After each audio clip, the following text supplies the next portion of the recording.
আসসালামু আলাইকুম, welcome to kitchen craft. আজ আমি তৈরি করব পুষ্টিগুণ সমৃদ্ধ লাউয়ের রেসিপি, তবে একটু ভিন্নভাবে। পুষ্টিগুণ সমৃদ্ধ লাউয়ের সাথে আজ থাকছে মুরগির মাংস। লাউ দিয়ে মুরগির মাংস যারা খেয়েছেন তারা তো জানেন কতটা সুস্বাদু হয়ে থাকে, আর যারা এখনও খাননি এভাবে তৈরি করে দেখুন, খেতে ভীষণ সুস্বাদু হবে।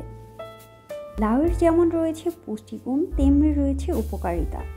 লাউয়ের নানাবিধ উপকারিতার মধ্যে জেনে নিচ্ছি কিছু উপকারিতা। লাউ শরীরকে শীতল রাখে, মানসিক চাপ হ্রাস করে, ওজন কমাতে সাহায্য করে, চুল পড়া রোধ করে, হজমে সহায়তা করে থাকে। এবার ঝটপট রান্নায় চলে যাচ্ছি, আর আমার রেসিপি ভালো লাগলে অবশ্যই লাইক, কমেন্ট এবং শেয়ার করে পাশে থাকবেন।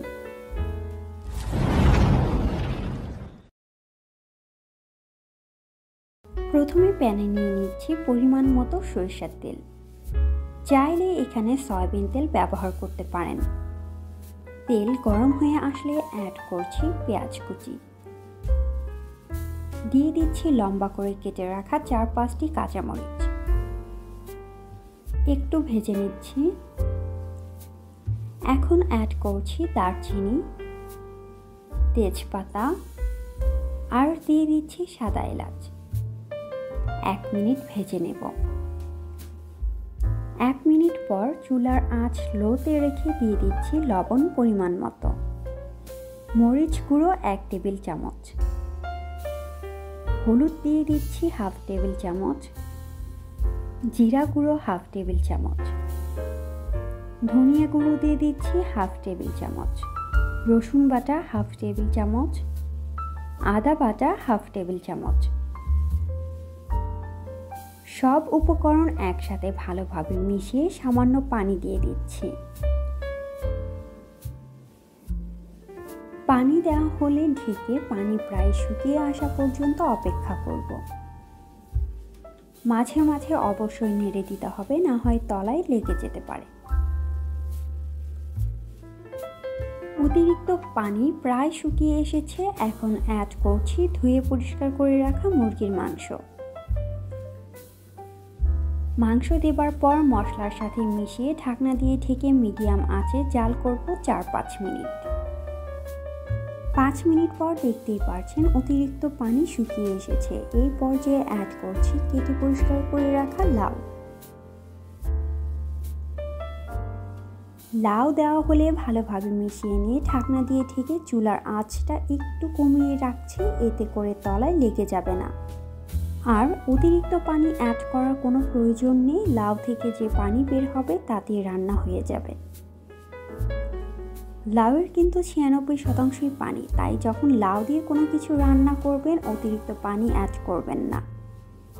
2-3 মিনিট পরেই দেখতে পাচ্ছেন লাউ থেকে যে পর্যাপ্ত পরিমাণে পানি বের হয়েছে, তাতেই খুব ভালোভাবে মাংসটা সিদ্ধ হয়ে আসবে। এখন ঢাকনা দিয়ে ঢেকে মিডিয়াম আঁচে জাল করব 3-4 মিনিট।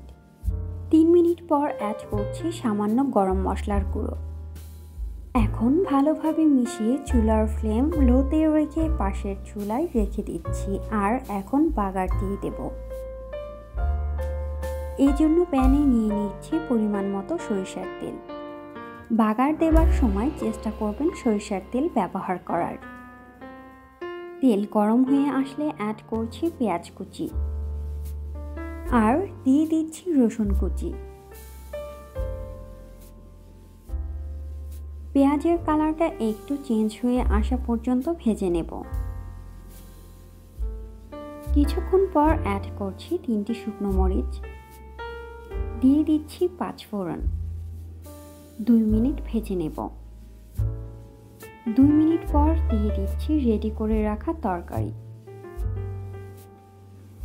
তরকারি দেবার পরেই ঢাকনা দিয়ে খুব ভালোভাবে ঢেকে দিচ্ছি। যত তাড়াতাড়ি সম্ভব ঢাকনা দিয়ে দেবেন, এতে করে ঘ্রাণটা বেশি হবে।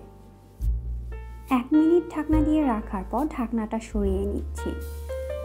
ঢাকনা উঠানোর পরেই কিন্তু খুব সুন্দর একটা ঘ্রাণ পাওয়া যাচ্ছে। এখন দিয়ে দিচ্ছি 3-4টি কাঁচামরিচ।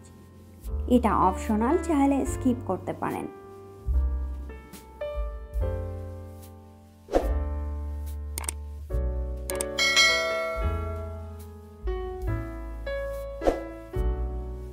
তৈরি হয়ে গেল পুষ্টিগুণ সমৃদ্ধ লাউ দিয়ে মুরগির মাংসের তরকারি। আপনারা বাসায় অবশ্যই ট্রাই করবেন, আশা করি সবার ভালো লাগবে। আর আমার রেসিপি ভালো লাগলে অবশ্যই লাইক, কমেন্ট এবং শেয়ার করে পাশে থাকবেন।